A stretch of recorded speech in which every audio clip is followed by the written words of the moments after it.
I never thought the whole red spiral thing was all that funny. Salutations, Android Axel rebooting a series that never got off the ground with a little commentary that isn't particularly about a larger content creator. Since two amazing content creators decided to steal my prize from me, leaving me scraps on my dinner plate, I decided that it would be best to revamp this project and make it more about a discussion as to why I think a point made by Spoctor isn't supported by every other action that takes place within a video. But to properly delve into that, I need to explain the entire situation. The name's Junkie, a ranter, which essentially is a commentator who passionately speaks about a topic, got involved into the Spoctor drama around the time period where two other ranters named Story and Pentagon attempted to do irreparable damage to his public perception. Through false allegations of him being a sex pest, many other YouTubers decided to perpetuate this false narrative, including a horse YouTuber that I am not going to bother learning the name of during the scripting phase, because I am hoping while writing this that the name of the person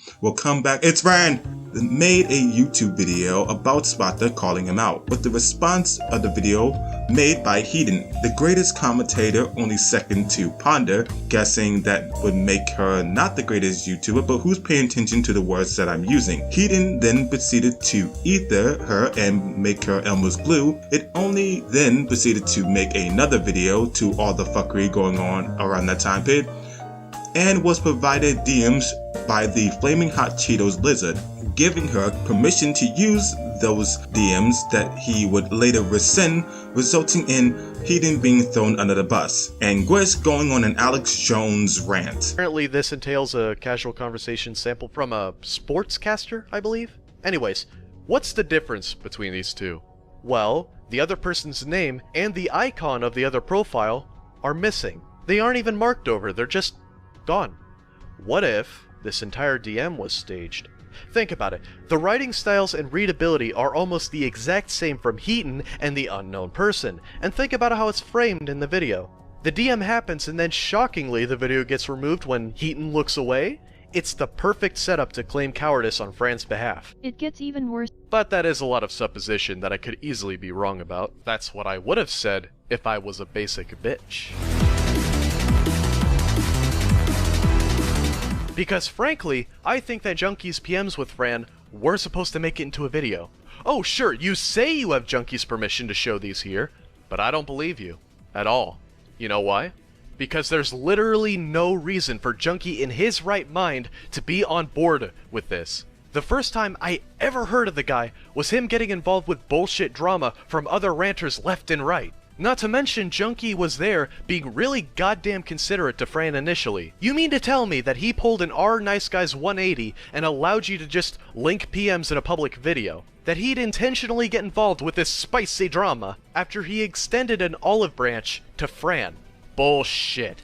But Gwiz, you may be asking, then how would Heaton have gotten her hands on such a set of screenshots? Well, I don't have many details there, but I have some good guesses. The only options that would make sense to me would be Discord DMs between friends or putting these DM screenshots into the vent server of a small private Discord server. The screenshot of the DMs were done through Discord, and I believe the second option out of the two Discord options sounds more probable. Given that something like this is most likely the case, I would not chastise Junkie for this. Venting about how someone acts in an isolated little server is much different than broadcasting such conversations publicly. Word does spread about how people act and all, but it usually happens between friends and doesn't happen with a full-on leak. Furthermore, Junkie would have had better regards for privacy by doing this, unlike what Heaton has done. And I would definitely believe that considering Junkie's online background, along with something else. Heaton already has a record of disclosing more private conversations without so much as asking permission. I've noticed her doing so under minimal provocation from this video alone with Fran. The accused that sits before you tonight was not refused permission.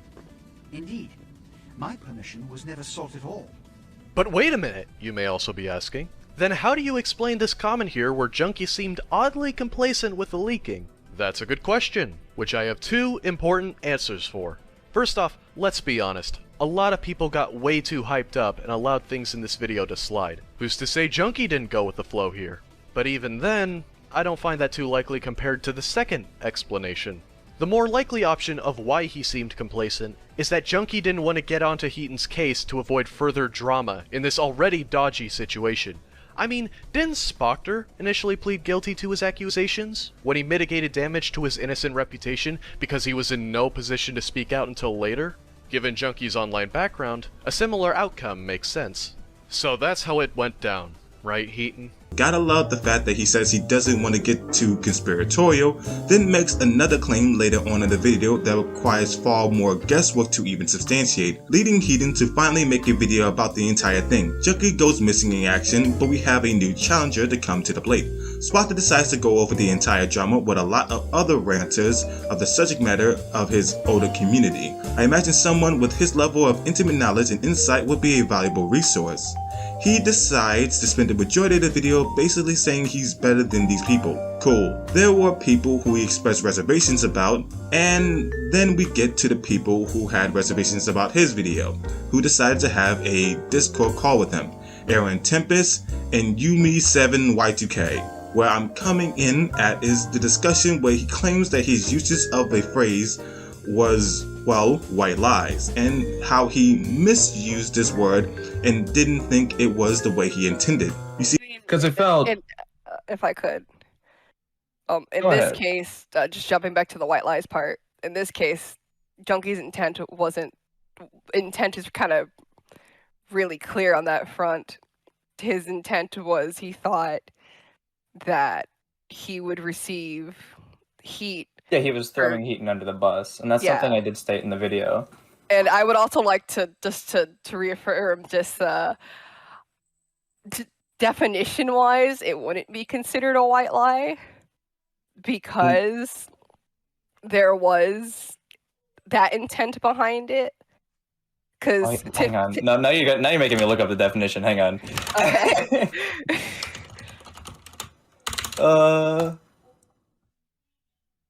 Oh, harmless. Oh, wait, hang on. I used the wrong word there. the phrase white lies and how it's used in this video today is going to be hyper-analyzed through the lens of everything else he does throughout the video. I'm going to go through the language, what's said in that segment, and perhaps I'm getting a little too ahead of myself, so I want to show you the evidence as to why I came to the conclusion I did. You wonder why people are trying to ruin one another in this community. It's because of this mindset that anger and wrath wins. Oh boy, you lied to people. To the gulag you go! Forget the good you did for people. Forget the fact that you basically built the foundation of my channel and helped me get on my feet, Junkie. You lied about people, and someone decided to out you for it. It's time to crucify you and make you walk on eggshells. Spoctor first says in the video, Junkie, you lied to somebody. Forget all the good you did for them, to the gulags you go. Within the first seconds of the video in this segment, he is establishing that Junkie's transgressions aren't bigger than all the good he's done for the community at large. In fact, even suggests that they are indebted to him for everything he's done for them. Already we're off to a bad start. Fly me, bitch, boy, apology. That's no way to treat people on a platform. Even if they've angered you, that aggression only serves to progress the issue. The amount of stress that you're putting on yourself by basically forcing yourself to get involved with that much wrath is not worth the outcome. It's one thing when you cover a situation that's so far alienated from your personal life. It's another to cover shit that deals with your personal life. It's another to air your dirty laundry to an audience in a format that comes off uncalculated and disorganized. But He proceeds to say that there is no way to talk about anybody on this platform like this, without even providing any reasons why he didn't felt that way. Sure, he shows her berating the individual in question, but he doesn't elaborate as to why she feels that way. The video starts off with a mess without even explaining her case, and going as far as to call it dirty laundry when the only reason she's even speaking about this is because when people approach Junkie about the DMs, he proceeded to lie to multiple influential members within the commentary community, and they proceeded to turn their back on Heaton. But sure, her airing out her reservations about something that he did without provocation certainly makes what she's doing here dirty laundry. Many white lies about people. Something like, he gave people permission to share certain DMs in a video, and then immediately lied about it when it got him in trouble, basically throwing someone else under the bus. And here we get to the phrase, many white lies. Until the end of the conclusion of this video, I don't think I'm going to speak about that.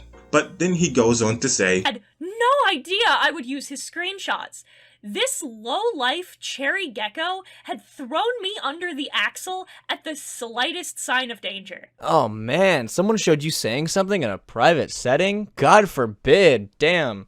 Own yourself, dude. Own what you are and who you are. If DMs are ugly, address it. Don't go pointing fingers at the whistleblowers for bringing attention to it. It's apparent that you've hurt people. A lot of people. And guess what? I have too. In fact, I still haven't been able to rectify that with everybody. Hell, I'm still afraid to because of what they tried to do to me. So those utterances will remain unspoken. Being angry about private messages being leaked is merely a result of inconsistency. If you're honest about who you are and the people you communicate with, it really shouldn't be an issue when little things like this get out. The amount of people coming at you is very showing. It shows the type of person you are, and it shows you that you and I were not so much different back in the day. And that's the worst part about it, is that I don't even have that many negative experiences with the guy. I've known him to be a pretty chill dude, but in the back of my head, I just don't know how much I can trust you considering how 2018 played out.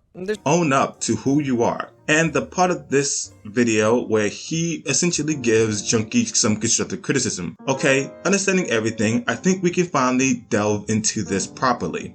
In conclusion, I think it's 100% fair to say that Spoctor did understand what the phrase meant, since he spends the majority of the video spotlighting Junkie to be more honest and less about the magnitude of said lies.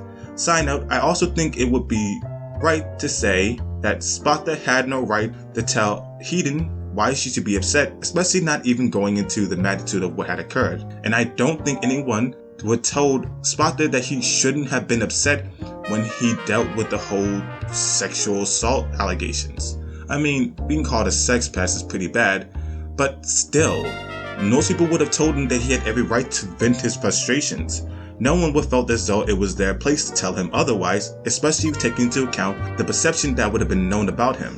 That is something that you deserve to be upset about. Similarly, Hedon lost friends, and even if we don't know what her life is like IRL, we don't know how much those friends meant to her online. I don't know her IRL, and neither do you.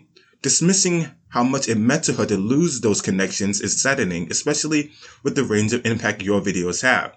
Even now, Hedon's video has 1/3 of the viewership yours does, and for many people should be known as a commentator who got unreasonably upset at white lies. With all that out of the way, I'm Android Axel. Until next time, peace.